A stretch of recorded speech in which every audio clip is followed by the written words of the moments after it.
Hi, everybody. Welcome to the Open Sketchbook podcast. This is episode 8. As we discussed in last week's episode of the podcast, today we're starting a 3-part series where I get to sit down and have a conversation with 3 of my amazing teaching assistants at the New York Academy of Art.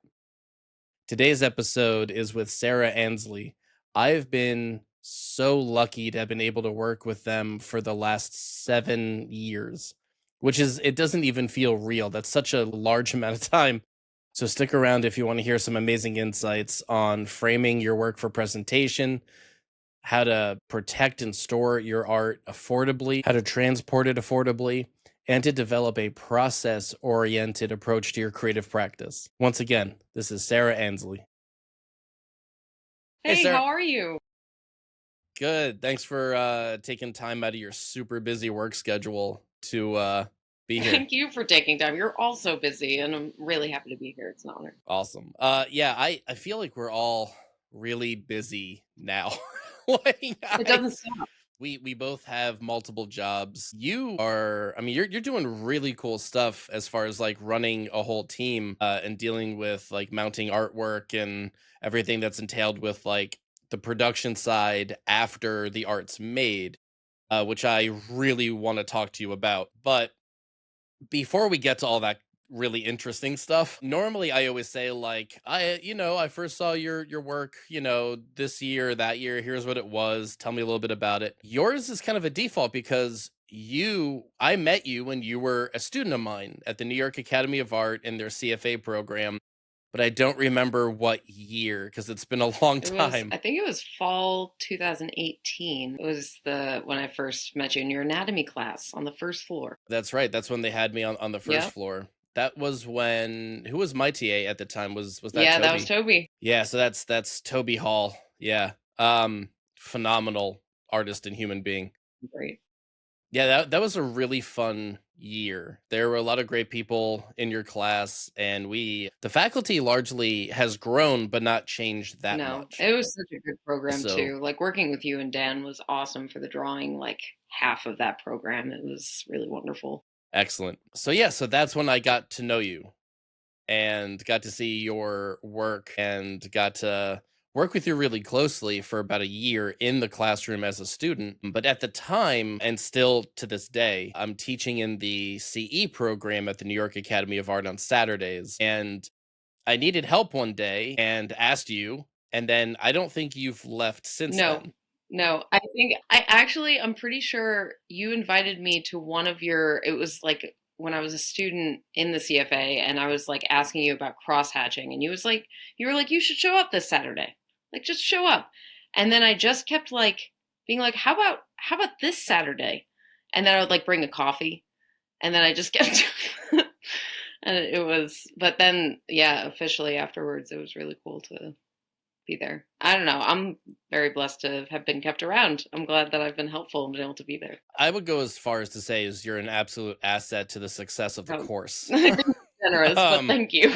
It's not. It's more than earned. We've been working together, I mean, almost every Saturday since you graduated CFA. And so when would that have That been? was 2019. Cool. So you graduated in the summer of 2019 for the Yep. CFA? Really nice. Yeah, okay, because the year after you was the year that had to hop Yep. online. Yeah. Like in what, February, March? March. Yeah, March, which was, yeah, and then you were with me Yep. online, also TAing, also over Zoom, helping everybody with their It was tech the only troubles. thing keeping me sane. Well, so yeah, I mean, you're in a unique position then because you also experienced the pressure of being on the other side of the room, Yeah. of, working with all these amazing people and having to hop online at a moment's notice and then make it work. And Crazy. you were so helpful at the time because we had no there was no No. blueprint. And so everyone sort of did a rough crash landing into teaching online for the most part, right? And so it was good enough teaching. It was teaching that just was supposed to last 2 weeks Didn't. and almost lasted I mean, I still teach online and you still Yeah. assist me online. Yeah. Yeah. Well, we made it a really good solution. I mean, largely due to like everything you did just to make that happen and just keep it going, but it's been really great. We've connected with so many people. Yeah, a lot of really amazing people all over the world. It's cool. Yeah, it's pretty It astounding. really is. It's really exciting. It's nice knowing that like I don't know, these are all people that I wouldn't have otherwise been able to meet or collaborate with or just hear their thoughts or like get into their head. Like it's really wonderful. It's one of the few good things that came out of COVID. That's absolutely right. So yeah, when you first started to assist, because there was that gray area, like you were a CFA Hmm. student, and I'm pretty sensitive to that boundary, as like you're paying to be in the building, you're paying to be in the room with us. I'm only gonna ask so many favors, like um your educated and excited presence was an asset in the room too. Like it's always great having really driven students, and you seem to really have a wonderful student mindset. What was your education before I got to get to know you? My education before then was like before a hiatus. I had taken like when did I graduate? I graduated from my undergrad program in 2015. And so it was a good like 2, 3 years ish, or yeah, no, 3 years before I like kind of went back into that. I had gotten my undergrad at SUNY New Paltz, and I got my BFA in printmaking, which was awesome. I had started out as a drawing and painting concentration and then kind of transitioned into printmaking. So that was really wonderful, but I found the school was more conceptually based. It wasn't heavy on the actual figure work or observational work, like how to kind of get into the nitty gritty of like structure and measurement and all these things to support the grand vision. So it was a lot of material talks and things like that. So it was really exciting to kind of come to the academy after that and to work with you in particular because I feel like a lot of those gaps were filled in. Up until that point, it had been a lot of just like exploring materials, doing a lot of learning, taking lots of notes about that kind of stuff. I focused in lithography, which is just I had like a binder, lots of notes. But yeah, That's awesome. So printmaking is something that I've toyed with, but mostly under the direct guidance of a faculty member, where they'll say, do exactly this, and then do exactly that, and then do exactly this. yeah, And so I never felt sort of the improvisational joy that can show up once you really know what you're yeah, doing. In many ways, we were talking a bit about this Tuesday evening. Like, I feel like it's kind of like yeah, math, where when you're taught math, you're just now say it back, do exactly this. And so, in many respects, it could be argued that you're learning the language and the ideas of math, but you're not actually using math when you're a yes, student. And I hear that all the time. It's not until you're like at the upper levels of your education that you're actually yeah. utilizing math. And I feel like that's a little bit like printmaking, at least to someone who's on the outside. Yeah, I think that's really valid because there's so many factors that like need to be a control in order for you to like actually learn and figure out how to bend and break the rules if you want to. But like up until that point, everything has to be like as it has to be. Otherwise, you're going to run into pitfalls that you can't recover from because you just won't know how yet. Yeah, I think that definitely compares. That's really fun. I like that a lot. It's also very process driven. It's fun. It reminds me of my job now. Like right now, we're dealing with a very tricky mount that we've been working on and artwork that we're making. And every so often, the material just throws something at you. And it's like, okay, well, thank God I have a wealth of knowledge to draw upon to problem solve. And I feel like that's also printmaking. Yeah. And so what is your job Sure. right My now? job right now is I lead a department in an art production studio. So we do digital printing, we do framing, and we do mounting. So I worked in the framing department for quite some time, and then I transitioned and kind of took over the mounting department. And we specifically work with permanently mounting artwork to a substrate of some kind. They're like, obviously, we try and stay away from like foam core and things like that. Occasionally we get those requests, but usually it's like an aluminum substrate or a PVC board of some kind, or a mat board is also really common. And it's as archival as you can be without it being reversible, which is usually like the definition of something being archival. It can be undone and you can, but everything we use down to like the adhesive and the actual like press itself is very archival and it protects the work. And it's really handy. And it was something that I think I was really opposed to for a long time as a printmaker, because that's like totally taboo. You never do that. You'd never mount your stuff. But now being in the industry, I can see the benefits. I see where it's applicable, and I see where in some cases it saves the artwork, so that's been really cool.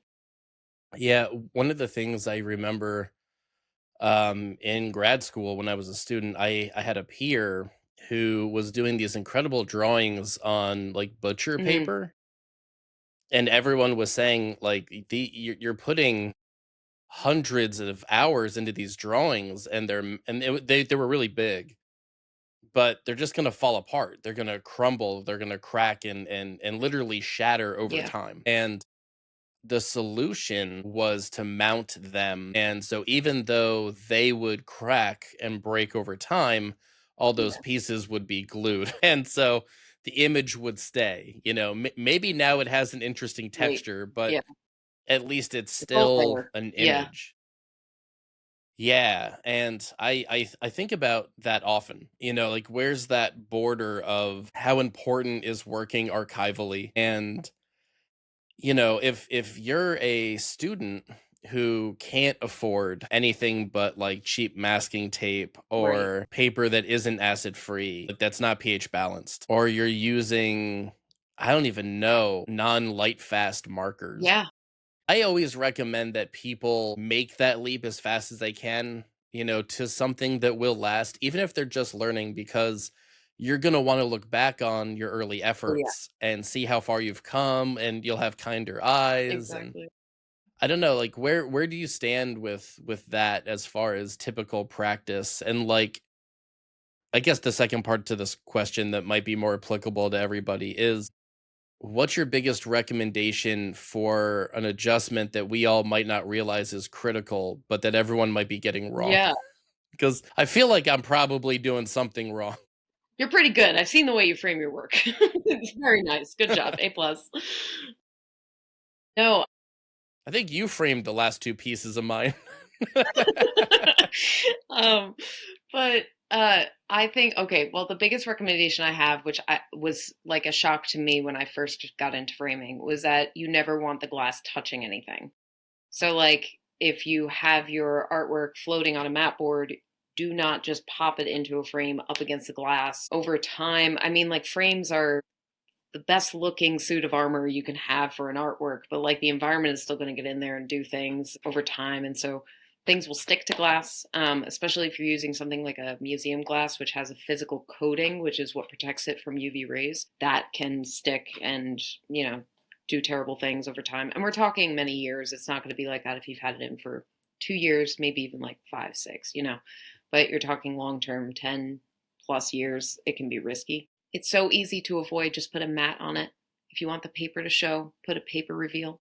If you don't want that, put spacers. Like there's so many ways around it. And I think if that had been emphasized more to me as a student, that would have been really helpful. So when you say paper reveal, is that like what I Hmm. do? Yeah, it's where you have the edge of the paper exposed before the mat opening. So I really love a 1/4 inch reveal. I think it's real nice. But, depending on your piece, you can change that up. But like, especially for printmaking, if you have like a deckled edge and you want to show that off, you tore the edge yourself or you made the paper or whatever, it allows it to be like a physical thing within a frame as opposed to just like the image in the frame, if that makes sense. It makes a lot of sense. One of the things that I really prioritize in my work is the physicality of my art, Like I'm making a drawing that is an image, but it's also a physical arrangement of materials on a substrate. It's an object. And when you purchase that, you get the Yes. object, not the image. Maybe that's just me like pushing back against AI and all that stuff where I'm like, physical work is No. everything, But yeah, it's a really fascinating process. And I feel like that also extends to really nicely done prints, where the ink quality, the printing, the light fastness of the ink, the actual paper that it's printed on, like so much of that matters, right? So much. I remember I even got to do part of my thesis show. I had like a big series of just like paper embossments where I took different things and just the point was to make it physical and like really dig into the paper. And yeah, it's wonderful. I was fortunate enough to be able to have those like out so they felt even more like objects where you could like touch them if you wanted to, which is cool. Yeah. That's great. So you're working in an what I think a lot of people would call like an arts adjacent field, something where you're dealing with art all the time. You're dealing with the logistics that most people aren't really ever taught. Um, and but you're not relying on like gallery sales or anything for No, no. Yeah. cool. Yeah, that's actually what I recommend.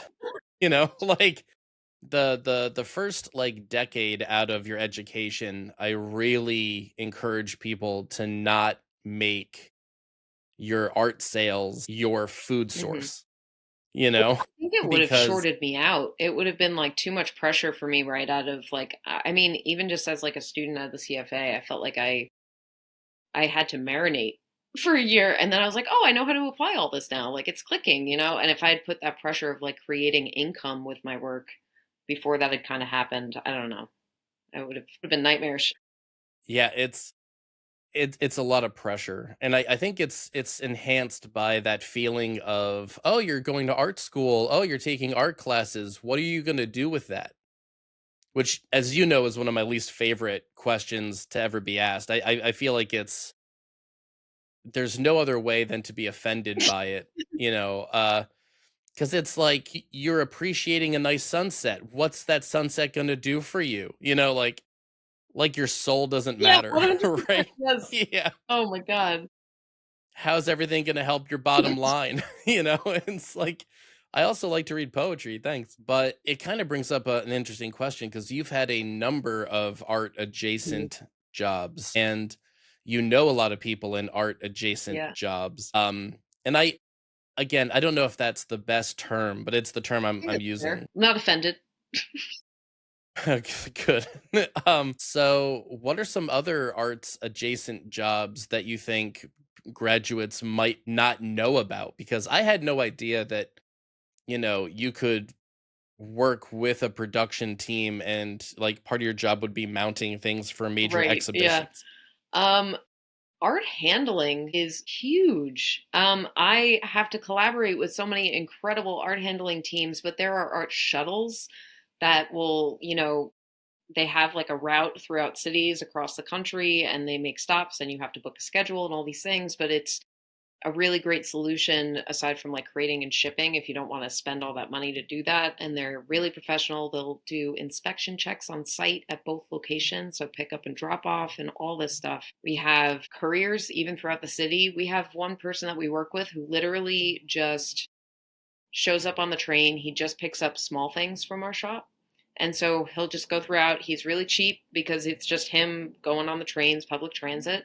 But you can text him like the day of, he'll show up, grab your stuff and bring it wherever in the city, and it's awesome. So that's huge, just like courier service, shuttles, any like fine art pickup situation. So if you're good with like maybe a little bit of extra weight and you're a more physical person, like huge. And you have to know about art materials to do it, you know, so that's really cool. There's, I mean, I feel like this is an obvious one, but art modeling, which I've done, which is really cool. And I felt like for me, it supported the teaching end of things just because it helps me collaborate better with models. So that definitely made a big difference. So it fed another side of my practice, which I really loved. I'm trying to think what else. There's a few good ones. Anything in a gallery space where you have to, because everyone I coordinate with are people at the gallery who are speaking on behalf of the artist or helping get the show together and coordinate schedules and things.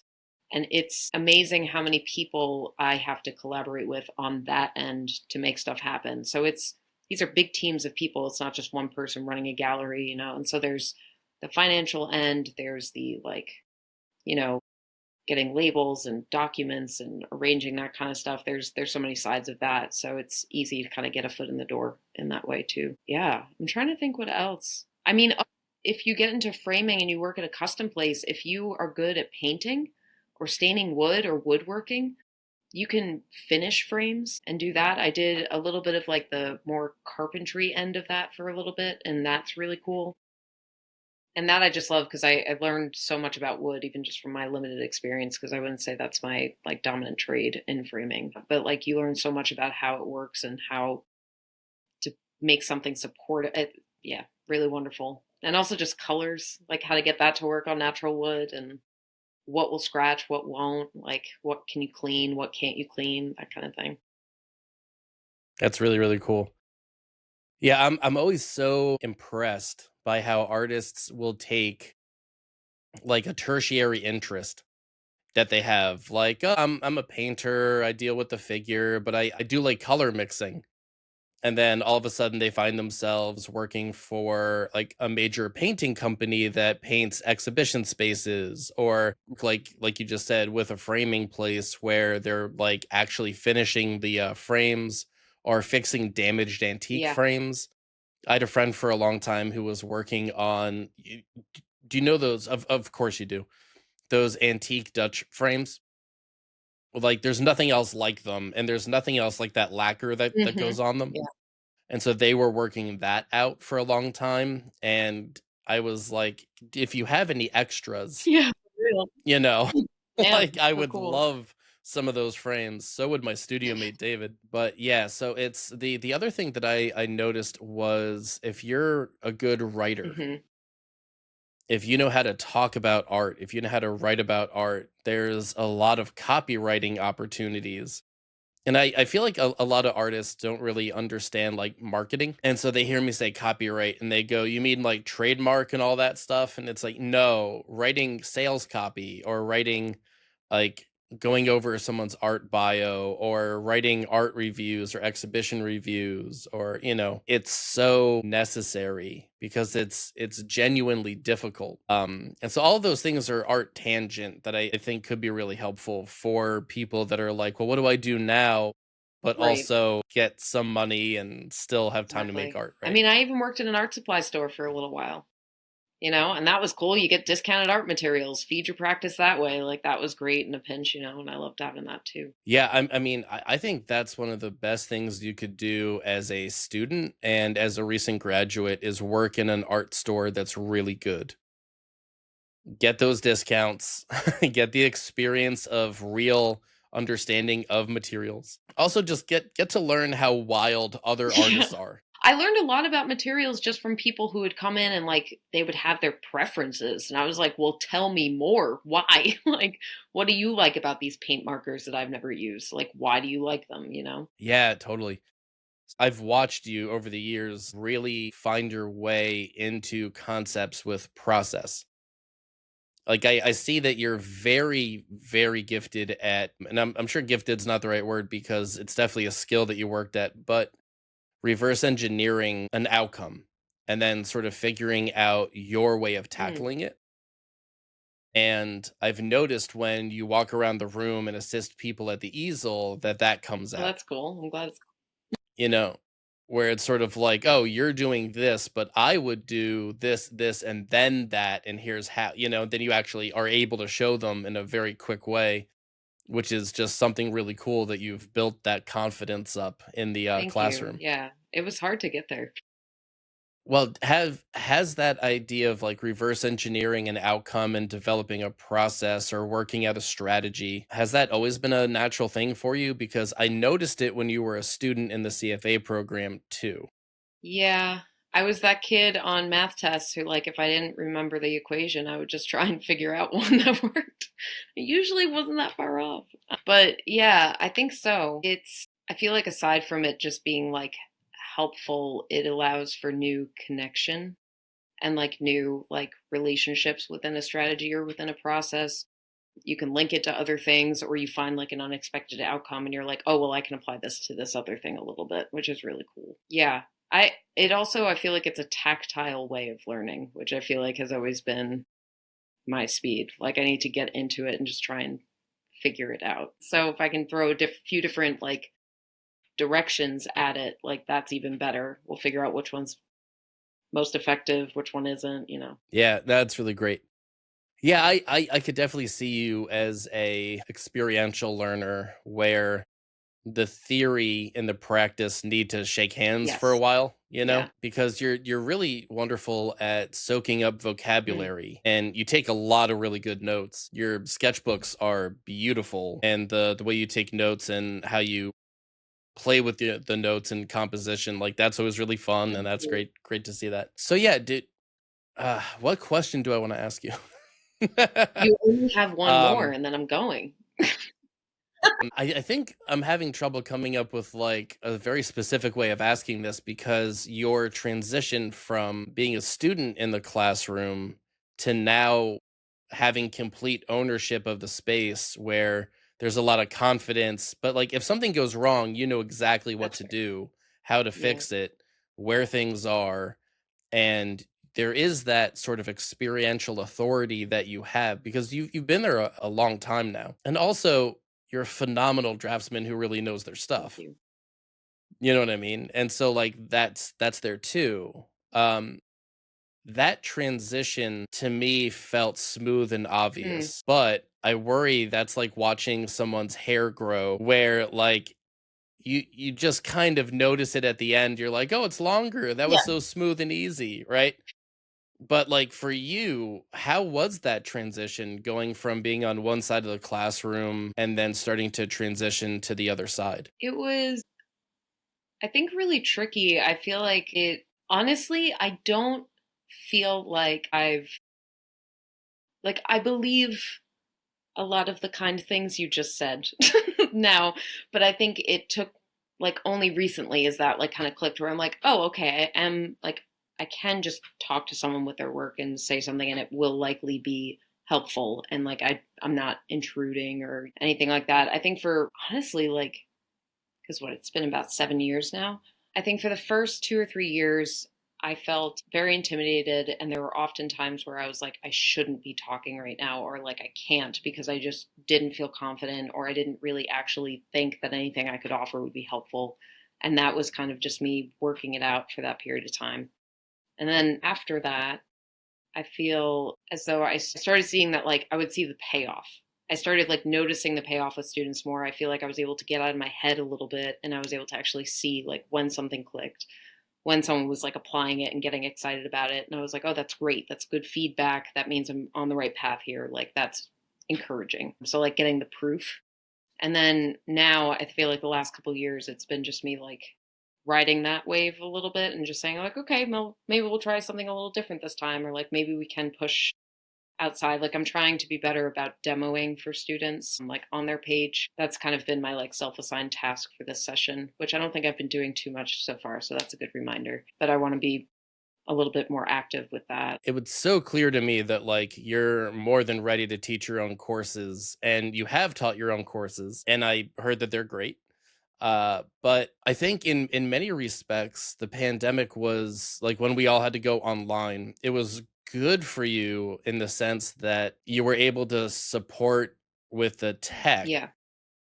And so you got the behind the scenes view of the struggles, the challenges, and then working out the solutions with me Yeah. on that, which was invaluable. Thank you. But also, I think it gave you more time with the Yeah. concepts in a deeper, sort of like an indirect way of deliverability that doesn't always work inside the in-person classroom Yeah. It studio. was like a new lens for all that information. Like, I was able to let it wash over me in a new way, even though a lot of it was stuff that we had covered the year like before when I was in the CFA. Yeah. What is so interesting now that I'm hearing all of that is I think back on that time because we were online for two Yeah. years.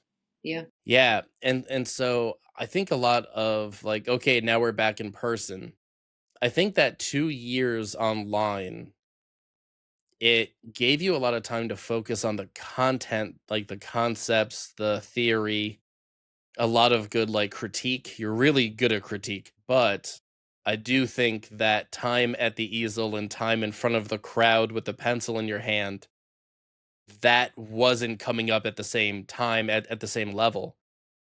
And so that the thing I noticed about you as a student, that like theory and practice have to shake hands. I feel like that's what you've been working out on the Saturdays over the last few years. But I think it's easy for me to be amazed by how far you've come because it's so evident.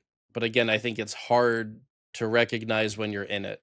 It hit me like weird. I think honestly, I think it was like maybe a year ago where I was just like, "Oh, I I don't struggle with this. I don't struggle with this. I don't struggle with it." Like it clicked, and I was like, "Oh, I've made progress." Hmm. But I didn't notice that any progress had been made up until that point. So the whole time I was like, "We're still struggling. We're still getting through. No progress made yet. Plateau central. Like here we are."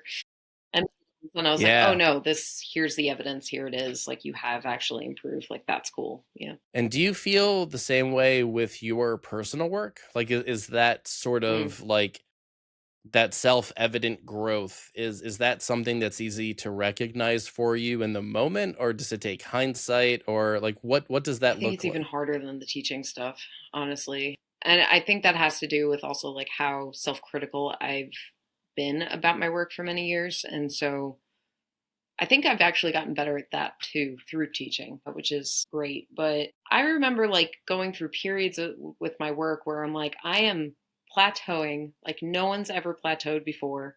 And then I'll look back at that period like months later and I'm like, oh no, you were cooking. Like this is good. Like you were making good stuff. And it blindsides me all the time. Like I feel like I have a very poor read on like my own progress in the moment and even for like a few months afterwards usually.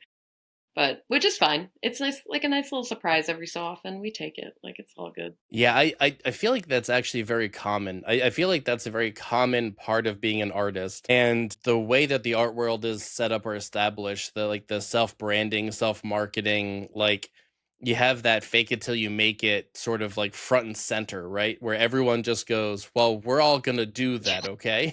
And the problem with that is you start feeling like you're the only one that feels the way you do for a long period of Yeah. time. And I've always found teaching to help me sort of like unstick myself if I'm feeling trapped or anything like that. Like I work it out in the classroom with a bunch of very eager students who are ready to like Yeah. learn the next thing, get to that next Yeah. level. It's hard to like, I don't know, lose drive or motivation in your own practice when you're in a room like that. Yeah, it's absolutely true. When you're sitting there in the studio fumbling through who knows what, right? And you walk into a Saturday class and you're like, "Hey everyone, here's how you sharpen a pencil." And they're like, "I didn't know there was any other way to do that." And you're like, "Oh, we're just getting No started, you idea. know?" Here's erasers. Oh, yeah. Like here are multiple types and there's more than one stump, here, all of that. So yeah, so that idea of teaching sort of revealing Mhm. things. Is there anything that you can think of that like being in the classroom has sort of shaken loose in other aspects of what you do? Because you do a lot of different Mm, things.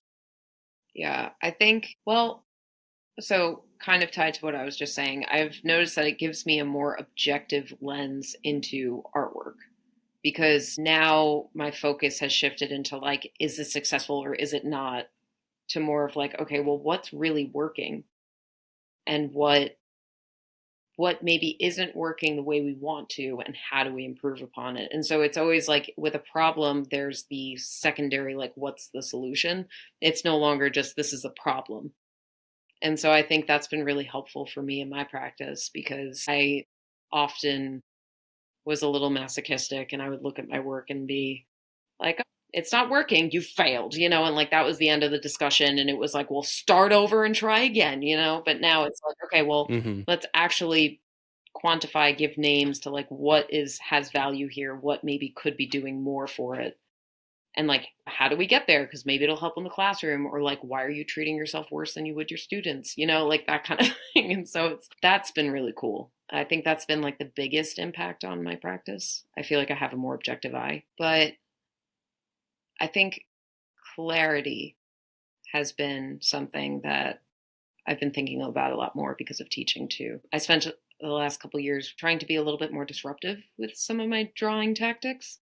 And now I'm trying to figure out ways to selectively bring in clarity where I think it'll be helpful, but also like just good for my practice. But I think the usability for the student has been the big driving force for that. That's really cool. When you say disruptive in regards to your drawing practice, what do you mean? I think I had this like game for a while where I would try and like make my starts as messy as possible or just kind of mess with them a bunch before I actually started like closing in on it.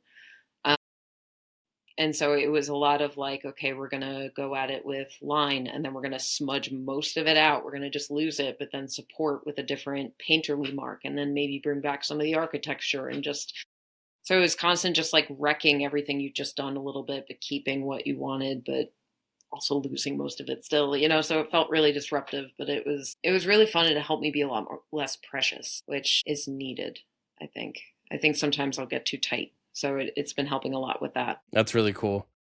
Yeah, and so you're primarily a drafts Hmm. person. That's sort of what I think Yeah, of you same. as. You have been moving into color Hmm. pencil, and really taking ownership of that procedure. Like your color pencil works do not look like my color pencil works. They don't look like Dan's color pencil works. They don't look like, whomever else, Right. right? And so I feel like that shift in media must have allowed you to like challenge something or get excited about something and sort of play with it. I was wondering if you could speak a little bit towards that because it's a really cool shift. Cool. That's great. That's really good to hear. It's been really fun because it's removing the modification from my toolbox a little bit. Like yes, you can modify color pencil on the surface. You can use thinner or you can just like blend the heck out of two colors and like modify them that way. But we all know my favorite tool is a stump and like that's not really an option when I'm using colored pencil. And so it almost puts me back into a printmaker mindset where it's about the raw mark and how it's stacking and like but like mixed with color so it's painting too obviously, but I think primarily it's gotten me thinking a lot more about like woodcut etching, that kind of stuff, and it's been a kind of welcome way to return to mark making for me because I think for a long time I was thinking about this earlier actually when I was thinking about this interview, but a lot of my mark I feel like before I came to the academy was very decorative. It was very beautiful contour. We're accentuating edge, we're putting things there because they look beautiful, maybe not necessarily because they're functional, but it still works, which is cool. And I've always really liked that, but I feel like the working in colored pencil has been a nice way to return to like the beauty of mark and it being there throughout the entire process, but it now is also functional. And so it's been a nice way to kind of like reframe that for myself. That's really cool. And super well said. When you talk about Mhm. modification, because that's something that we Yeah. talk about a lot in the Mhm. classroom. Do you want to break that down for people real Sure. So I fast? guess if you're thinking of it in context, you have like your additives, so like graphite or dirt to surface, and then you have, your subtractive, so just like removing. And so modification is like neither of those things. You're just changing it while it's on the surface and changing the character of whatever you've put down, but not necessarily removal or addition. Yeah. That's great. Yeah, I remember when I was working through some of those ideas and I was painting. And I thought, oh, when I'm starting a painting, I can add paint, I can wipe it off using a rag. But one of the biggest tools that like unlocked paint handling for me was getting another drier brush and then modifying the paint I already had on the That was so surface. hard for me And to like then figure out. it's definitely a tactile pressure driven thing, right? And so it has a lot to do with like the drag of the paint, the oil that you're using, things like that. But when I was drawing and I was sort of decompressing and sort of like taking stock of the paint session that I had just been in, I was like, "Oh, this is the same. You can add, you can subtract, and you can Yep. modify. Like these are the three Yeah. moves." But something that I was just thinking when you were saying all this was you had mentioned that you can't modify with color pencil. It made me think of when you said that you had worked a lot in litho. Hmm. And so I guess my next question for you is since you're choosing not to modify as much, do you work with pencils that are more oily, more greasy, more waxy? Like, because with litho crayon, there's like that greasy stickiness to it. And colored pencil doesn't always have that. I don't want it for But that.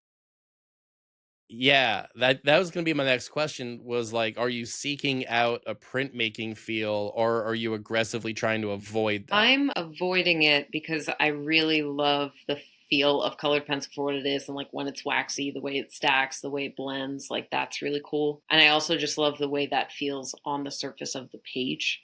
Um, I don't want to feel like I have to constantly combat the tooth. And I feel like with a waxy colored pencil, you get to see it, you get to feel it, but it's not getting in the way. Whereas with like a greasy litho crayon, it works because it's going on a really flat stone. I sanded it myself, so I know, like I know it's going to go well. But that's really the only reason it works. Yeah.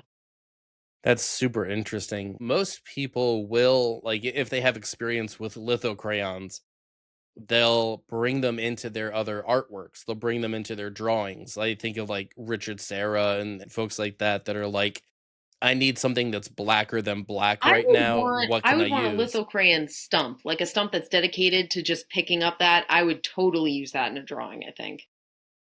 That's super That would be interesting. fun. I don't even know what that would need. You would just need to like really stack it up, but it would become something that you could like nest and manipulate into the graphite, I think, a little bit better. It wouldn't be as nice as like blending charcoal into graphite, obviously, because they're just not going to mesh the same way. But you're thinning it out, but still getting the punch. So I feel like it would work. That's super interesting. Yeah, it almost makes me think of like the 19th century academic drawings where they would use like the Yeah. sauce. That sort of like greasy, soft, velvety Yeah. Conte, but not Conte, right? Yeah. That's really cool. So yeah, you had taught, I believe it was a online sketchbook class. Yeah, and from what I hear, that went super well. At this point, you've gone from a student, both in terms of undergrad to postgrad, right? Where you're continuing to self-educate, but also seeking out higher education opportunities, finding yourself into CE programs on the assistant side. I think you took a couple of classes at the Art Students League, things like that, and then assisting Mhm. online, assisting in the Yeah. rooms. So you're starting to transition into the other side of the classroom space, right? And then when you started to teach, what was that like? What was that leap when all of a sudden you're responsible for a curriculum? Oddly enough, I mean, I remember when I first started, I was like, one of my worst anxieties was just that like my voice is annoying. I was like, if I'm going to be standing in front of a room lecturing for like half the class, like, what if I'm awful to hear? Like, that would be terrible. And the worst thing you could do is test that Yeah. out because I don't know many people that think their own voice sounds Yeah. great. I honestly, I think maybe I watched one of those recordings back and I think to this day I still haven't looked at the rest because I'm like, I don't know if I can do it. But that was really tricky. The curriculum itself felt kind of natural because I felt like, I was privileged to have really good teachers when I was learning this stuff. And so I was able to kind of pull upon how I built on concepts and use that to feed the curriculum. But the responsibility of leading a room, leading the vibe in the room, making sure the information is clear and everyone feels accommodated on top of it, I feel like the performance end of it is the most intimidating part for me, just because there is a lot of responsibility that comes with it. There's always that fear that if you have like one class that maybe isn't as upbeat or as exciting, or there's not as much takeaways or whatever it could be, or, you said one thing that just didn't rub someone right, it might sour the rest of the experience for them, or it might, maybe some of that is an unfair pressure, but I feel like a lot of it does come to play in the classroom. So I think that was probably the hardest thing to tackle when making that transition, but it didn't feel like a totally foreign thing. Like obviously I'd had the experience of being in the room with you and being a student for so many years and just knowing like what I wanted as a student. So I had the tools, but I think that was the trickiest thing to kind of get over and you know kind of let go of the anxiety around that. And would you say that you did get over that? No. I think I got over a good amount of it. Like there are a lot of things now that I can do pretty effortlessly that when I think back, I don't think were effortless at all at the beginning. So that's really nice. But there's still a lot of things where I'm like, I have to still drill at that or rehearse that or, get a little more comfy in that part of the teaching, Like I even like the silly thing, but like just being able to talk really well and not pause every 5 seconds when you're drawing. Like I'm getting better, but it's hard. And so those are things that like, okay, Yeah, I gotta get better at that. I'm trying to work on this. yeah, drawing while demoing aren't drawing, goodness. Just talking is hard, apparently. Talking while demoing is a entirely unique artistic skill.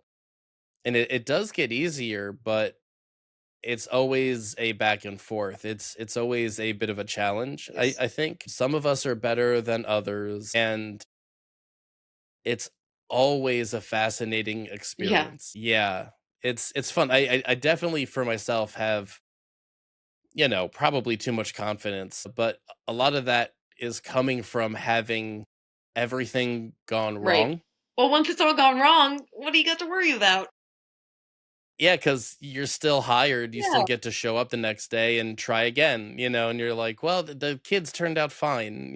So there is a little bit of like once your biggest teaching fear happens, which is you slip up, say the wrong thing, do a bad demo, you are inflexible in your thinking when dealing with a student who needs flexibility, all things that, once you teach for a while, you kind of like shake that stuff off and understand how to deal Right. with it. But in the moment, it's very frustrating because you're not No, taught. and it's such a personal thing. So it's like you have that added pressure of like, okay, there's the social aspect. It's a person in front of you. Like I think about my job a lot because a lot of what you were just saying reminded me of like, oh, well, what's the worst nightmare in art production? Something gets dropped, it's broken, you have to redo the whole thing.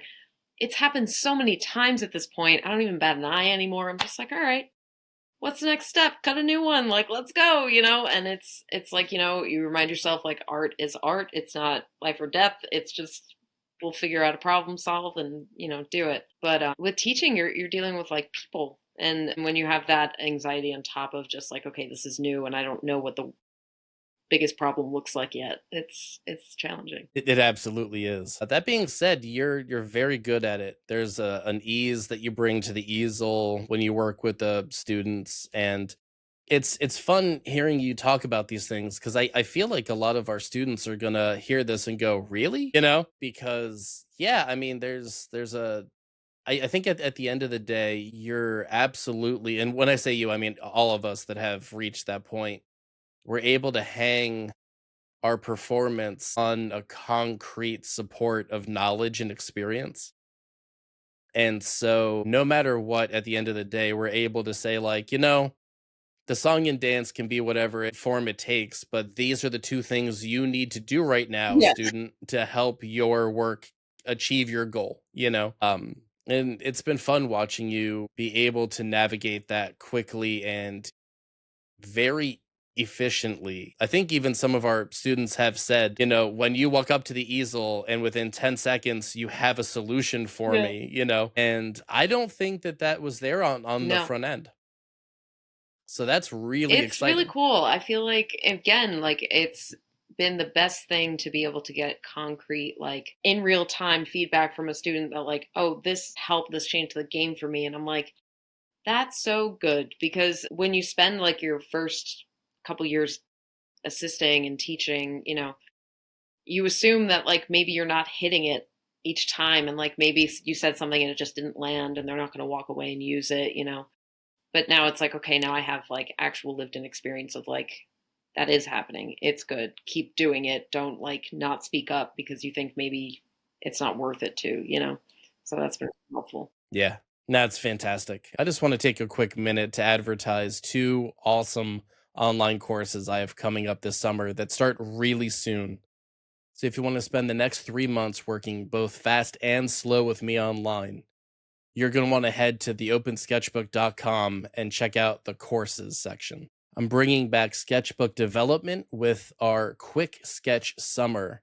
We're going to be doing a bunch of shorter drawings. I'll be using graphite, color pencil, maybe even some acrylic paint and watercolor, and just starting to push my quick sketch chops. And to balance that out, I'm also going to be working on a new course, which is the long worked drawing. It's the first time I've offered this through the Open Sketchbook, and it's a wonderful opportunity to take 13 weeks and develop a single work of art from the first notion of the idea all the way to a final resolve. These courses start in May, so if you're interested in joining me for either one of them, please hop over to theopensketchbook.com and head to the courses section. I'll see you online. Do you ever recognize a little version of like your previous self in the room? Because I see that all the time. Oh my God, all the time. Every time I see someone like fully drawing out everything they can find and name, I'm like, that is me. We got to prove it to the world. We know what that is. We know what it does. And like, I don't know, all the time. I think it's actually easier for me to kind of find like little lessons that I had to learn or how I learned it when I see people doing things. I definitely connect it to other people, but I think like more often than not, I'm like clicking into something where I'm like, oh my God, I've been there. Let me give you the tool. And that's why it's so exciting when it pays off because I'm like, yeah, we're the same. We got there. Yeah. Yes, that's great. So yeah, for your work, I just see you as a draftsman who loves Hmm. challenges. Like that's like when I think about you and I think about your work. And first off, I do see teaching and running a space as an extension of your art practice. The way you curate a room, the way you organize the dynamic, the way you set up and curate a still life or a figure model session, like that, I see your art in that. Like you're setting something up and I can see the drawing you would make That's from it, cool. you know? It's really, really wonderful. Yeah, so when it comes to your work, is that a fair assessment? That idea of like you're a draftsman who loves challenges? Yeah. Cause I'll get bored. I don't know. I need like, I like there being like, okay, what's the thing that we need to conquer to get to this? And like being like, yeah, I did it. I figured it out. And like, these are all the ways I can play with it now and use it for other things. Like that's, I don't know, it's a real joy. And I think the euphoria that comes out of that is just a little bit more long lasting than just relying on the product being good.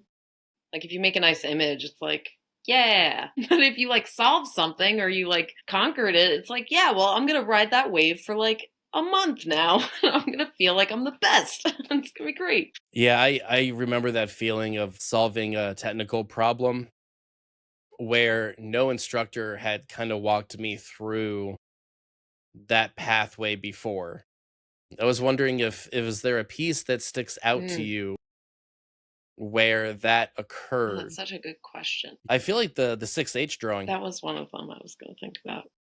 Yeah, the 6H drawing where the premise of the challenge itself was already a Yeah. nightmare. You know, here's an exhibition with some of the best draftsmen any of us Hmm. know, and for you, including two former Wild. teachers, So cool to be a you part of. know, and here's a sheet of paper that doesn't agree with the pencil that you also must use. Here's a 6H Oh, pencil, a Fabriano hot press paper that wants to just get carved up every yeah. time you touch it. And on top of that already hard Yeah. challenge, there was the mini game that all of us were secretly playing, which was we're going to get it the Yeah. darkest. And you, I think, got second place. I think so. And they really did me dirty by putting me right next to yours. Yeah, Really exposed how second I was. It was really cool. Yeah, I loved how they put both of them in that wall too. It was just like, yeah, they won. we really held down that back wall. But so yeah, so for those that don't know, what was your take on the 6H drawing challenge? How did that go? Cuz I found it thrilling to watch it happen and then to get to unpack that Oh with you. gosh, it was so much fun. So the challenge was to pick a art lesson that stuck out to you or like that changed you when you were a student. And I went with a hand drawing because it's just something that's kind of followed me all throughout. Like you always get that assignment of draw a hand, or draw a few. I love them. I feel like they're the second portrait, like everyone's hands are completely different. I feel like most of the people in my life who I'm close to, I know what their hands look like. You pay attention to them. Obviously, you talk with them a lot. And so I wanted to do a hand drawing that kind of spoke to that, like the conversational, the gestural, the nonchalant, the candid kind of gesturing that happens. And it was really fun. I had done a couple hand drawings, obviously, leading up to that, but um, I felt like I got closer to that idea of like, okay, you have your primary structure, your secondary, and your tertiary, and kind of making them all meet well. But then just the challenge of the material was so much fun, and like where to kind of punch up the value, where I should let it go. Value hierarchy was always such a big hurdle for me early on. And so it was also fun to have that. Like, it's like, oh, well, this is going to challenge that. That's going to, do you know your stuff? Because you're dealing with a very tight range. We expanded it, but it's tight. So that was really cool too. Yeah. So when you say you expanded it, how did you get 6H? And if anyone is listening and they're going, they seem really too into this, it's just a pencil, it's not that hard. Go buy, because you don't have one, go buy a 6H, a 6H graphite pencil and try to make a drawing with it. It's so dark. It's oh my God. And that paper. Paper was evil. Everyone did amazing things with it, but you really did push your tonal range with that piece. And what was your strategy to Sure. do that? It was the stump. Surprise to no one. It was great. I kind of devoted like a really solid chunk of one of the pencils. I think I ended up mixing in the other pencil at one point, but I started with, I want to say it was the Faber-Castell, and I used that as my stumping pencil to start, where I shaved down like maybe a good third of the pencil and had it in like a little cup for myself. And then I just like bathed my stump in it, just like kept kind of like pushing it into a test sheet so that I could stack on more and then push more into it. And so I really loaded it up. I wanted it to feel like it had been used for a while. So it wasn't just lifting whenever I used it. And it immediately, I was able to push it really dark. And then on top of that, being able to burnish with the Mitsubishi Hayuni, which was a little bit softer, just like a touch. And so it like kind of softened it, richened it a little bit, and then I could go back on top of the Faber-Castell and burnish more if I wanted to, and so I ended up being able to get pretty far with the range. It was cool. Yeah, I mean, when I saw your piece and how compelling the imagery was, but also the phenomenal range of tone you were able to pull out of that extremely difficult to use pencil, it was amazing. And it had this gorgeous, haunting kind of quality to it, this like observational insight, it was a drawing of hands by someone that was using their hands. Yeah. And not every drawing of hands feels that way. And so it was a really, really cool piece.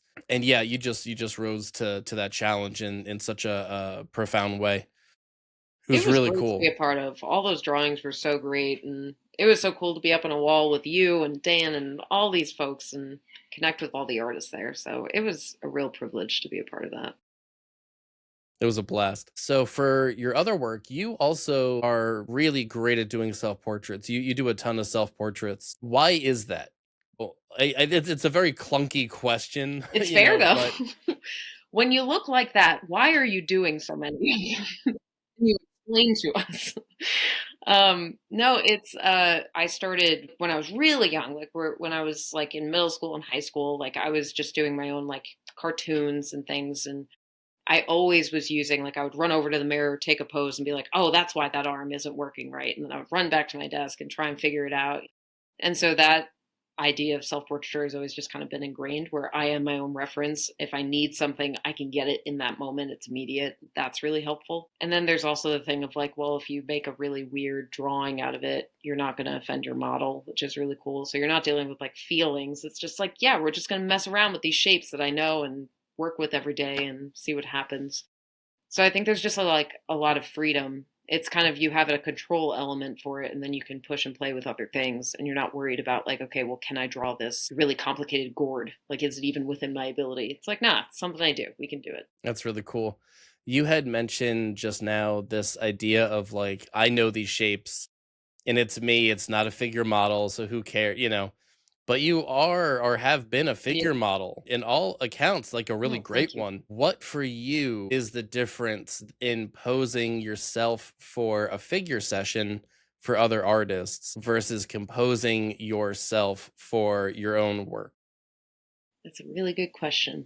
When posing for someone else, I'm trying to think of things that can be interpreted in many different ways, or can inspire something else, something that doesn't feel, maybe not, I don't want to say not something that feels too specific, because I don't think that's necessarily the right verbiage, but I'm not trying to like I'm not going into a room like this is my vision, this is the only vision, this is the only option I want people to walk away with. Like it's something that can be versatile, seen in the round, it's a lot more curated in that way. For myself when I'm doing self-portraiture, it typically the mission is to try and get an accurate representation of myself in the fullest sense, where it's like, okay, posing is usually not that composed. Like it's usually more of a natural kind of posing. It's more about like how do I hold myself? How do I exist in the world? It's no longer like, well, how do I compose something nice? What's a nice gesture for this piece? Like that's not my focus really at all. So that's like a big difference, I think. But that's because like the focus is different. I'm not trying to inspire other things. I'm trying to be objective about how I represent myself. That's really well said. Yeah, it made me think about the difference. It made me think about two things. One is like being on the sculpture stand versus being on a stage, right? Very different experiences. The other thing I thought of is what other artists are you looking at for inspiration when it comes to that kind of like honest is a tricky word in art, because we are designers and translators and we're like the unreliable Yeah. translator, right? But there's a directness or a frankness, I think, that you're going after. And as far as what I'm picking up Yeah. from what you just said, are there artists that you look at that you think also have that sort of quality within their own practice? Well, two really like obvious ones that pop to my mind would be Kathy Kollwitz and Colleen Barry for sure, especially when it comes to like self-portraiture in particular. I know there are other names because I think about them all the time, but I'm having a hard time in the moment. Let me think for a second. What's his name? We've talked about him before. The sculptural heads, the frozen ones. With his own Yeah, blood? that one. Yeah. I forget. I don't know why God, am I what is his forgetting that right name? now. I can't believe I forget his name. It's offensive because I brought him up to so many people. Like I think I'm just having a brain fart moment. Like that's what this is. Yeah, I also had a long day. I remember seeing one of his pieces at the Unfinished show, or no, it wasn't the Unfinished show. It was the sculpture like life or lifelike sculpture show at the Met Broyer. They had one of his blood heads, and it had this weird freezer thing, and it's such an interesting idea of your medium is a vehicle for the content of your Yes, work. Because you hear that all the time, you always hear, but then it's always like in nature art, right. or like how the machine is spilling oil and like it needs to grab its blood to still stay alive. Like, it's done in cheesy ways. But that idea of like my own blood being frozen in the shape of my portrait, so even you will recognize my Yes. blood. And in there, you're recognizing an actual part of me. That to me, that does have legs. It was when I learned about it when I was in high school, I was like, this is the ultimate like I was like, this is you. It's nothing but you. Like you did it. And like it You learned about that piece in yes. high school? Who taught you that in high school? I had art teachers who saw how much I wanted to learn about this stuff. And so I was like, oh, here's one. I think I was like a senior. It Mark wasn't like I Quinn. was 14 and they were like, oh, you just walked in. Here's this artist. Like that was not the Yeah. The artist, for those wondering, is I Mark was gonna Quinn. say Mark and I thought it was wrong. I knew it was Mark. For some reason, I was hung up on a Uh, J, which it's good to know is yeah. irrelevant. Not involved in it. Yeah. Yeah, of all the art and artists that I think you could have mentioned just now, Mark Quinn was obviously not on my radar. So that's a really fun kind of Yeah, because connection. it felt like the most honest portrait you could do. It's not like a pose. Eyes are closed. It's a cast. Like it's literally just you. And I don't know that it clicked for me. It felt right. That's awesome. Are there any other artists out there that have had that kind of staying power? Mm. That kind of punch? Around the same time I learned about Swoon, who has been a really big Yeah. influence for me. I remember I did my own like life-sized self-portrait woodcut that year. because of her, and that was really fun. Or it was Lino, I think, actually, but it was really fun. But yeah, she's wonderful, and just the way that she used, first of all, the way that she was able to like turn a carved mark into something that felt drawn, that felt like it was made by a hand and less by like just a process alone, if that makes sense. That was really cool. Yeah. And then just the incredible way that she utilized space and shapes and nesting images into other ones, and the way that she occupied space with these works. She would do like these installations in these small rooms, and even like boats that she made. She's done a lot, and it was really cool, and she was one of my first like printmaking heroes, so that was really great. That's really wonderful. So yeah, that another influence from Yeah. back then. Well, that was That's like really cool. it was the first time that I felt like I was being introduced to artists in history that felt applicable. And so a lot of the first people that I was introduced to, where something clicked, I was like, I'm hanging on to that with everything I've got because I haven't had that connection yet. So, That is such an interesting thing. So, like, I get to work with you in the classroom for what I would refer to as largely a course that is designed to enhance a student's understanding of their own observational mhm, skill set, their technical mhm, facility, and their awareness and ability to navigate formal dynamics within their right. own art. It's largely those three things. We don't really give homework in the CE class. There's no what does it mean when the figure takes this pose? Like I'm not giving full-blown art history talks or anything. Now, I do talk about art history online, and you're very much a part of those Yes. courses, and that's been a lot of fun getting to work with you there too. Um, but when you were a student and you were navigating art Mhm. history, what you said just now, like I found two people that felt applicable that I was able to make a connection with. You were also learning art history at the same time. How was your engagement with your art history classes at the time? Like where do you When see I was a student in those the academy, at any point? I I have had a really difficult time with the way that history courses are typically structured. It makes it really hard for me to hang on to information in a way that feels applicable. Like I tend to learn by context and kind of understanding the situations that surround something or the factors as to why something came to be. I'm less proficient when it comes to retaining names and dates and all these things. And those are the things that are tested beyond anything else usually in an art history course. And so it always just felt like a game of trying to retain the most technical information. And it left me with, I always felt like I would remember the context, I'd remember the stories and the things, but it was never anything that was valued in that like environment. And so I kind of just had to like blow past it and kind of just be like, okay, study your notes, like get the dates and all that. So I did have one really good experience with art history in undergrad because I had my best friend at the time. He was really good at the facts and I was really good at the stories. And so we would just lecture to each other for each artwork. And that really helped. And so I had a supplemental educational support with that, which really like made a big difference.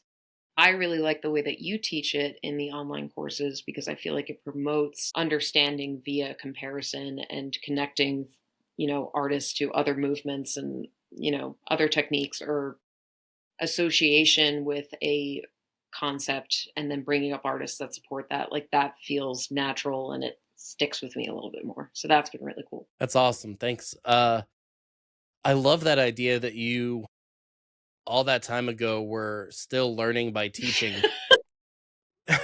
and embodying the proven way that a lot of us learn, which is what's the narrative, what's the story, and getting that context and having those multiple moments of connection to latch onto and to Hmm. form. Do you see that? So all right, that makes me really wonder then, do you see process as a story? Would have to be. Yeah, because I feel like process comes with the assumption or the misconception that like it's a prescribed thing, but process is just like a path, but it often never looks the same. It looks close, but it's never the same. So I would say story. Yeah, absolutely. And I think it's important what you're touching on there too, which is the variability of process and the improvisational quality of it, and the idea that in many ways, I think what you just said was a very succinct way of stating that you are not a goal oriented Yes. creative, because you acknowledge that the process has variance and that that's a good thing. Never the destination, always the journey. That's fantastic. So, what are you working on now? Gosh, what aren't I working on now? I have obviously I have a sketchbook going right now, which has been really fun because this is a Fabriana book, which I haven't had before. So it's a new book for me. So that's been really great. I have a couple bigger projects that are kind of on the back burner at the moment, but I think you were a big part of when I was kind of working out the plans for some of those. And I'm excited because some of the aspects of those projects have to do with knowledge I've gained at my job where I'm creating something that's a little bit more physical. There would be some mounting involved and like shapes and how I'm curating it. It wouldn't just be as straightforward as framing a drawing. So that's really fun. I remember through printmaking, I was able to get into sculptural ideas with like paper a little bit. And that's something that's still always like kind of in the periphery for me. Like I really love that kind of thing. And so finding ways to bring that into drawing has been really fun. But yeah, other than that, I mean, I'm working on,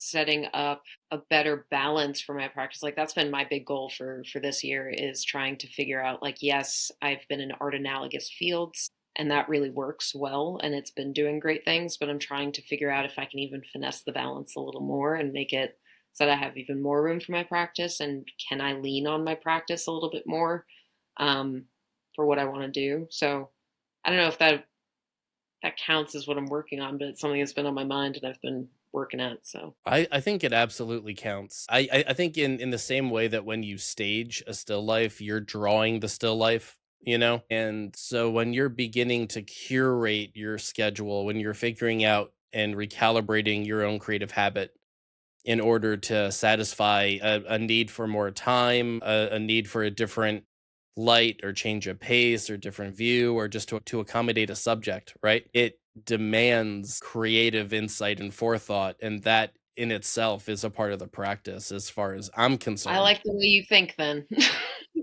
my answer Yeah. relevant. Yeah. I mean it really is, and that's kind of the stuff that there really isn't a class that teaches that because everyone's individual circumstances are So too varied. unique. Yeah.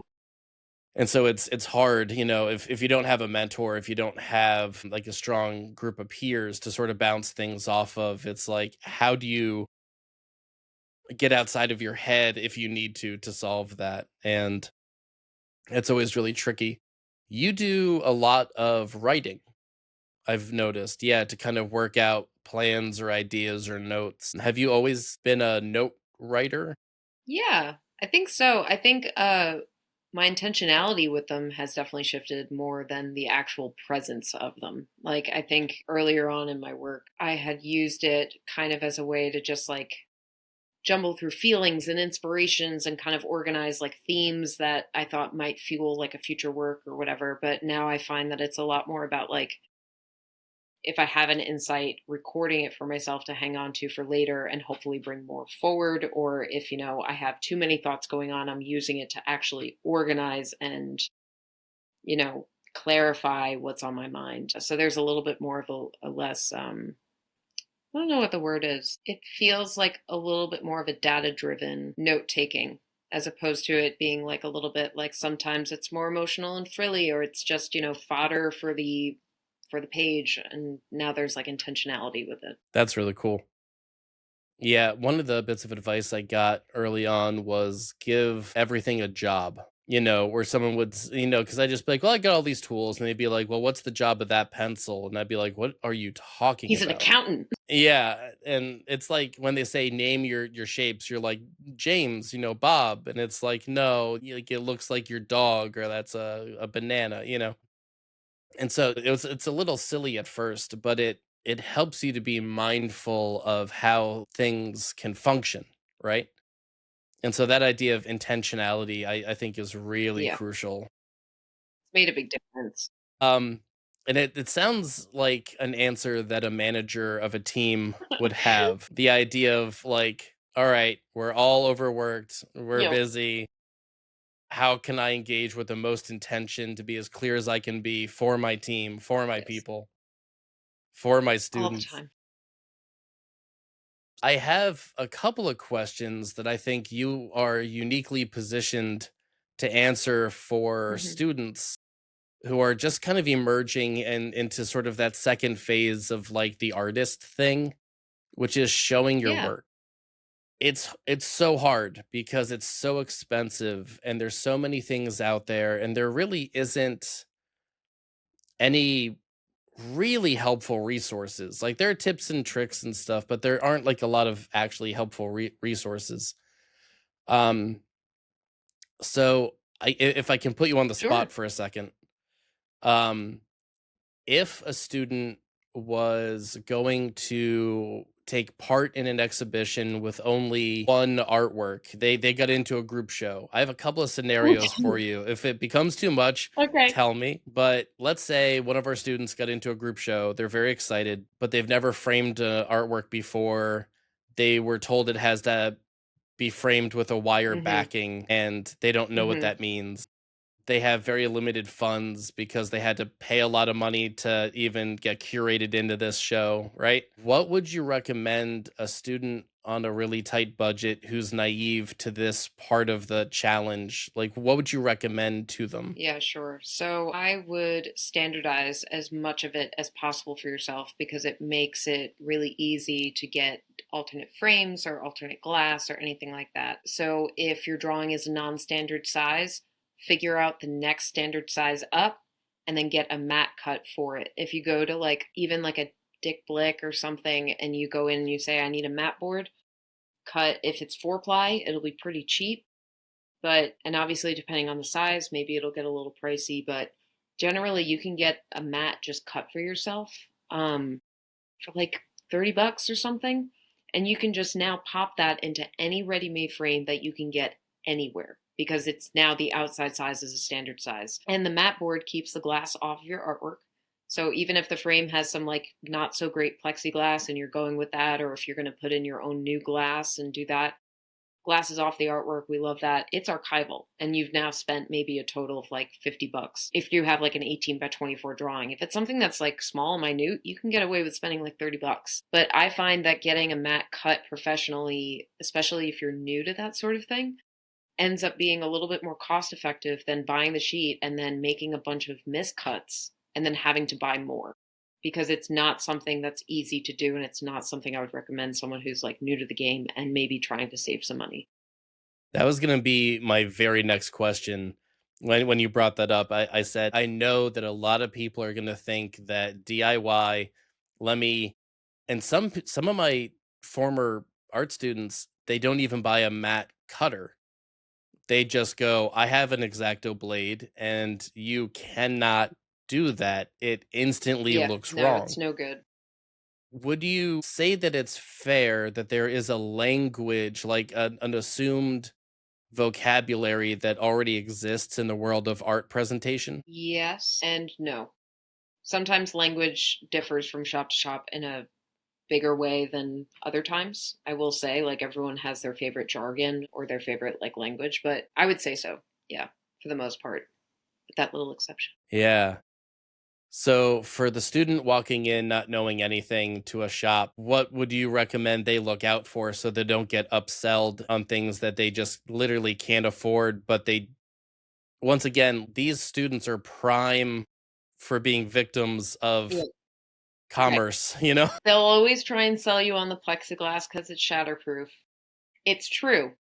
It's always going to be so much more expensive than regular glass. You can get really high quality, like museum glass, for a cost that is really not that bad. The second you go, like, if anyone tries to sell you Optium, just walk the other way because they clearly didn't get the assignment because, like, that's just mean. Like, I'm pretty sure Optium can run anywhere from, depending on the thickness of the plexiglass, it can run you anywhere to 5 to 10 times the cost of a museum glass. It's Wow. so inflated and it makes sense. It's the best glass out there. And if you have a really large work that can't be framed with glass, it's genuinely the best thing. You'll be able to photograph it, all that stuff. Cool.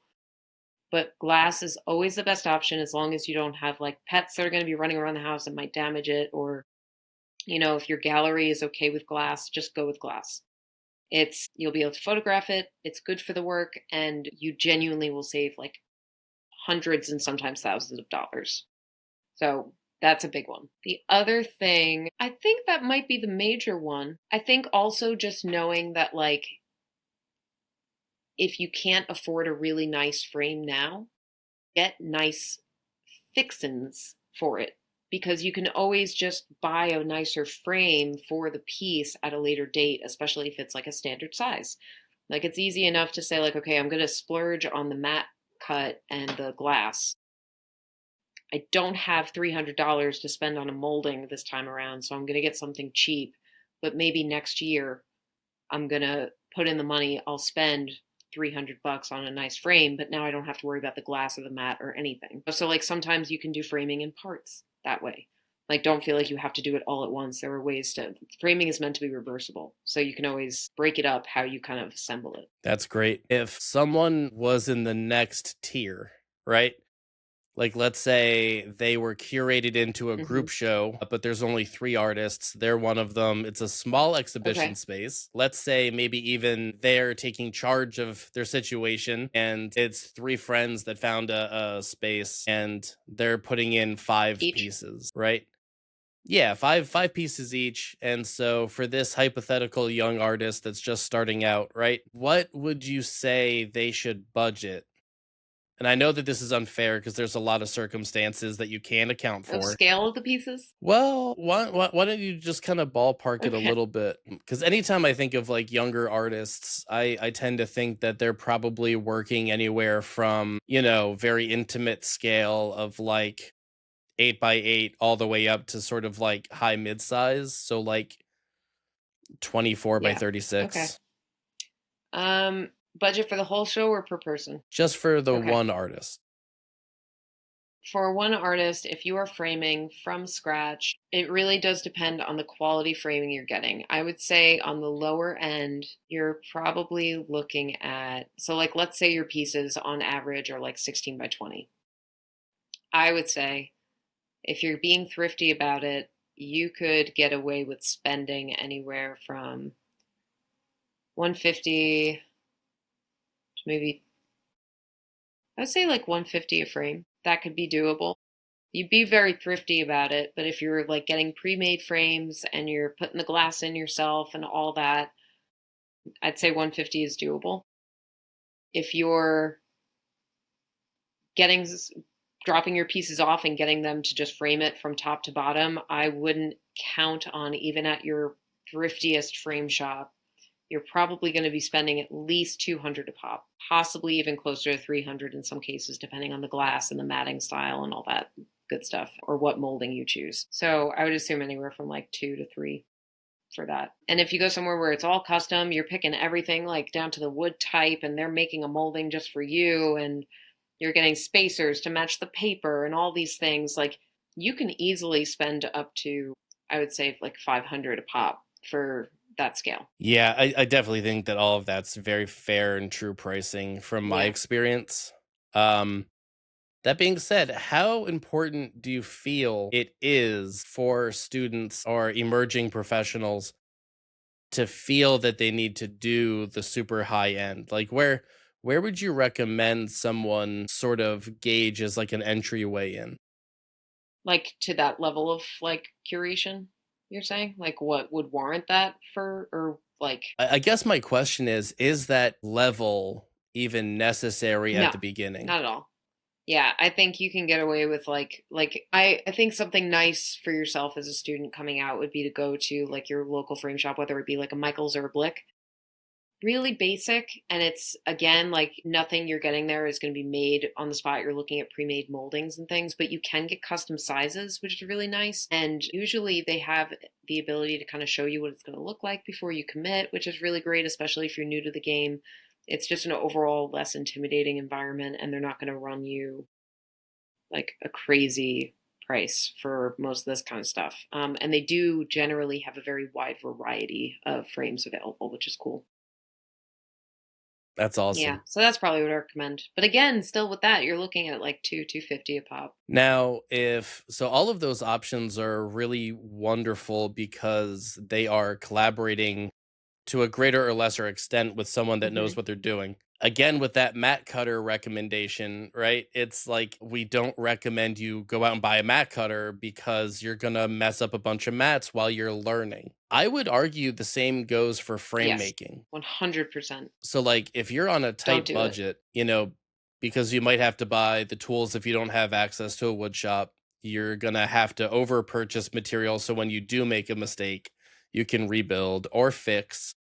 You're gonna need what? Wood, glue, primer, paint, Power gun putty. staples, a miter cutter, like, it's a lot, and Yeah. there's so many things about how a frame is constructed where you have to know where to put the right amount of allowance and how much, and maybe you don't want allowance there, and then there's even just, like, wood is organic and will get in your way in ways that you can't anticipate sometimes, and unless you kinda know what you're doing, that could wreck your deadline, you know? Like, it's tough. Well, that's the other thing is I know a lot of students, and I feel like some of my least fond memories, although I think I turned it around and like I'm a martyr, Yeah. I just stayed up all night for 2 days to frame my, first solo exhibition at this downtown gallery. And like I should not have been proud, No. And so like paying your dues on that end, like don't have that mindset, right? But I remember putting all this time, effort, and energy into it at the last minute and coming out with something that was fine. Like it looked fine. It wasn't the best vehicle for my imagery, but some of it sold, which I was very happy about. Some of my first Nice. sales. Yeah, it was really cool. I was, I think, a junior in an undergrad. So I was really excited. I was like, oh, this is actually happening. The frames were immediately thrown out because people will typically always Yeah, reframe it's true. because they're making it to match their place. So my go-to advice to a student or again an emerging professional, which in many cases if you're not a student this is even harder because you don't have an institutional workshop, you don't have faculty to Mhm. guide you, right? You just have this couple of minutes on a podcast. So if that's you, right, I would personally recommend just enough to create a cohesive look where your work can shine, but the frame steps back. Yes, yeah, the frame should support whatever you're putting in it. It shouldn't be the other way around. And I mean, I think that goes down to even just like the mat cut, because like if you mess that up, that's going to steal attention too. Like little things. It's just the little stuff. So yeah, I think that's absolutely correct. As long as the artwork is shining, you're in good shape. Like don't stress about it. Because even on my level, we've had big shows that we've produced, and we send out a quote and they're like, "Oh, well, that's too expensive. These frames are just getting thrown out afterwards." And we're like, "Then don't come here." Like that's not why we're Right. doing it. Like it's nuts. It does happen all the time. Yeah. Yeah. It's a really fascinating part of the process. And I know that every gallery, every museum, every artist has their own inclination with how they lean. That being said, I have sort of a presentation art expert here. How do you like to present your work? I really like, and I think this comes from printmaking. I like the paper showing. So I think I align with you a little bit in that regard, where I want the edge showing. I want the physical aspect of whatever I've made to be a part of the curation in the frame. So I know, I think one of my drawings that you now have that I framed is just floating on a mat. So no actual top mat for it, but it's just floating on a back mat and we have spacers inside. And so that's really nice. I really loved that frame. It was unusual for how I usually frame my stuff, but I might return to it because it was really, really beautiful. It looks Yeah. fantastic. So Yeah. glad. I have kept it in the frame, Good. by the way. I have not That's the thrown trick. out You the don't give frame. away your frame pieces to people who don't appreciate good framing. I never. You keep the frame. Yes. Oh man. But I also really love a paper reveal though. That's a really good one. And it's easier to kind of like now I do have a good amount of framing experience under my belt. So like if I wanted to make my own, I can do that. Like I could cut my own mat, pop it on. I don't have to worry about spacers, which are just a hassle. So like God bless. So that's really fun. I'm trying to think of other fun ways. Sometimes I like a stacked mat, but it depends. It's got to be the right it has to be about temperature with the matte colors that are chosen, and it has to be like the right ratio, but occasionally I find merit in that. And so just for Mhm. us that don't know, for a stacked mat, you're saying Yeah, so multiple you have a few mats. different windows and they're staggered kind of in their presentation. I see that in museum exhibitions sometimes with like old Yeah. master drawings. When they decide to get real fancy Yeah. with it, right? Yeah. Yeah. Not opposed. I think it takes the right piece to warrant that though, because I think sometimes that can almost be too much for whatever you're doing with. Like it'll overpower. That's very cool. So one of the other things when it comes to framing and presenting your work is sort of like keeping it Mhm. safe. Because that's like once I started framing things, I store all of my art that's framed in the frame. It just stays Yep. in the frame. If I need the frame for something else, then I swap them out, right? But otherwise, that art lives in that frame and that lives in a plastic bag that is then put in a box that is then closed and stored so it's not getting too much like sun or dust or Like, water, yeah, you it know. tux that functions as a pseudo armor as well. Yeah. So, what about those of us that don't have Yeah. that, you know? Because I had to frame an entire solo exhibition for when I had my work at Millersville, and I was honored to show there, but also it meant I had to frame 30 something So much. pieces on a semi tight deadline, and I thought to myself, but none of this is for sale, you know? And so the route that I took was to go all Mhm. in. I was thankful for the opportunity. It meant a lot, and I wanted the work to look Right. cohesive. And I really got nice glass. I got nice custom frames at custom sizes, like A-ply matte, That's all awesome. all that stuff. And I have been reusing those frames for exhibitions of my work ever since. And I still have some left, you know? And so that reusability that you spoke of earlier, I think is a really It's big deal. huge. Yeah. Now, for those of us that don't Mhm. have that and that don't have a show coming up, but are now starting to become aware of the dangers of just having loose paper out in the wild, right? Where moisture can get to it, the sun can get to it, things like that. What advice do you have for those of us that are looking to store and maybe transport their work to and from the framer? Okay, yeah. Always a rigid, like, flat file of some kind. So whether it's just foam core, it doesn't have to be high tech. Even if all you can get your hands on is 1/8 inch thick foam core, that's fine. That's great. But just something that's rigid. I've had people come in with like their cloth like portfolios, and they're just kind of like waving it, bringing it in. And it's just so easy to damage or crease. And like with what I do with mounting, like you can mount out a lot, but sometimes things crease beyond repair and then you're just left with it. And so it's really important no matter how it's being framed or how it's being treated that it's you're transporting it well. So just in a flat file, I most foam core that you can get your hands on has that like plasticky white coating on it, like the Elmer's foam core. It's not acid free. So you don't want that directly touching your artwork, but you can use it as long as you have like glassine or something in there or tissue paper or whatever. So anything in there is helpful. Certain types of artworks don't like glassine, but I don't think that has anything to do with it.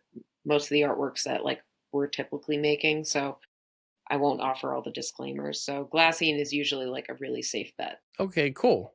So that's really great. So if what I'm understanding is right, you take your art, you protect it with a sheet of Hmm. glassine, which is I've always sort of thought of that like a fancy tissue paper, like a pH It's like balanced your tissue kitchen paper, parchment paper, but it's safe for your art. right? And it comes also in a roll, yeah. So you have that, and then you protect it with that. So Yeah, front and back, right? Like make a little yeah, folder, sandwich. right? So your art goes into the Hmm. folder Yeah, of glazine or yeah. glassine, and then you pop that in between a foam core Yes. sandwich. And then you just pop tape around Okay. the outside. So it's like two little sandwiches. You have the glassine surrounding the paper itself or whatever work is in there. And then it's just the foam core to keep it flat. It's great because it keeps sunlight out, it keeps all that stuff out. The only thing that really can kind of get in there is like moisture a little bit more. But there are ways to get around that. You can use something like Gator board or something that's like a little bit more like just less pervious. And then if you just seal all four sides when you're packing it up, if you know you're going to have it stored away for a long time, that's a lot safer. So there are ways to kind of like bump up the protection depending on your circumstance, which is nice. Sure. But just as a general disclaimer, what we're talking about is not for the high end, your work No. costs, a couple grand, Oh like gosh, things no. like that. What we're talking about is here's some practical art advice for Yeah. those starting out. Cool. Well, thank you so much for your time. I have a couple of questions I always ask at the end, if you Hmm. have a minute. Yeah, all right, thanks. They're, tricky, but what was the hardest thing for you to unlearn? Okay. So I struggled with this question, but I the answer I came up with because I started coming up with a lot of things. And what I found the common denominator to be was heavy-handedness, which that can be about like, I think we spoke a little bit earlier about like just decorative kind of mark making and laboring an edge a little bit too much that it flattens form or overshooting tonal balance on a page or tonal hierarchy, trying to do a block in and just your pressure is way too much, or even just as you're drawing and moving through. So, like all of that, it was something I very much understood in theory. And I felt like I had enough mileage to apply it, but I just didn't. And when I started like figuring out that like I don't have to articulate everything I see and I understand. I can let things go in favor of the effect and like what is the effect and how do I chase that? It made a big difference. But it honestly it took so many years for me to unlearn that and just like beat it out of me to just like let go a little bit. Yeah, I'm the same way. Driving was the same way. I had a heavy foot Yeah. too, so it's like, oh, this isn't a good combo. Yeah. Did you find that teaching helped? Like when you're on someone else's pad and you're Yeah. drawing, I don't think I've ever been more aware of my pressure than when I'm on someone else's 100%. You're surface. like, I'm over someone's house. I got it. What are the rules? What am I? You're just aware of everything so much more. Yeah. Totally. That's great. That's a fantastic answer. Yeah. The heavy hand. Okay, thank you. And what are two wholehearted recommendations that you can share with us? This could be books, film, other art, anything. What should we check out? What has your stamp of approval? Well, one of them was not letting glass touch your artwork. It's like one of my, we already covered Well, that's really that. fantastic. Yeah, we Um, already talked I'm about glad that we at got to length. good stuff early on. I literally any Studio Ghibli film. Personally, my two favorites are Nazca and Princess Mononoke, but literally any one you pick is perfect. Just do it. It's amazing. I feel like the story, the world building and the storytelling, not to mention the animation, the way they play with design, just the art of it is just so good. And there's stuff there for people who are in illustration or animation. There are people who aren't. Anyone who's a writer. It's just really solid all the way around. Really wonderful. Highly recommend. That's fantastic. Let's see. Since we covered one of your recommendations so Mhm. extensively, can I try to get one more out of Okay. Can it be a hobby? anything that We you were want? talking about crocheting on Tuesday, and honestly, I got into crocheting because of printmaking. And when I didn't have connection to a press, it was a great way to engage with process that felt like it had less responsibility. And it got me, it was like a way to access that same like gear almost without feeling like I had the same amount of pressure on myself. And so it felt like an accessible way to support my practice. That's fantastic and super well said, especially for pulling that out of like thin air. Uh, our awesome community Hmm. member Kenzie was talking a lot about that and the vocabulary and just all that was such a fun conversation. But just that idea that it's like Yeah. meditative, and how nice of a component that was for their evening, I thought that was really cool. That's really great. All right. Well, those are fantastic recommendations. And I feel like they would pair really well. They do, I can tell you. It sounds like a really fun evening. Well, Sarah, thank you so much for your time and your generous insights into, all of the things art related. So thank you Thank so you much. for This is really having great. me. It was so great to sit here and chat with you about all this. And yeah, just really fun. And it's kind of fun to have to organize my thoughts about some of this. I don't think I've vocalized all these things. So that was really fun too. Awesome. Very cool. Anytime. Take Thanks. care. Thank you so much, Sarah. That was a really fun conversation. And it is an absolute honor to get to work with you every Saturday at the New York Academy of Art for our summer courses. If you're interested in joining Sarah and I in the classroom, we are going to be at the New York Academy of Art this summer. Our next round of in-person classes start up mid-May, and they're going to be really fun. We're going to be working Saturday morning with the clothed figure, something that I feel is very undertaught. So I'm really, really looking forward to seeing how the anatomy of a human figure and the anatomy of drapery coincide, how they intermingle and offer up new gestures and rhythmic insights that we can compose with. So if that sounds interesting, head over to academyeverywhere.com and check out my in-person weekend Saturday classes. I'll also be offering a really unique opportunity to study a long pose figure in the afternoon on Saturdays from 2 to 5 p.m. The first 6 weeks, which is known as Long Pose Drawing and Painting 1, will involve a nude figure pose. And then for the second part of the summer, will be a clothed version of the same pose for another 6 weeks. So it's a really amazing opportunity if you're looking for an in-person experience. I really, really encourage you to come to the New York Academy of Art. Go to academyeverywhere.com, check out the in-person classes, or type in my last name, Kitson, into the search bar just to find them real fast.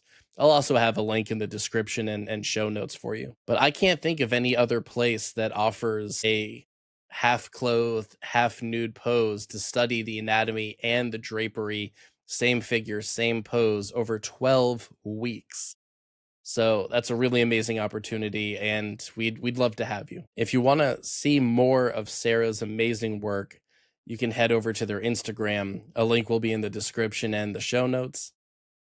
And if you want to keep the conversation going, join the virtual studio. Share your work, get feedback, be a part of the conversation, gain access to the entire archive of our Still Life Club image references, and there's a lot of them. I just haven't been able to help myself lately.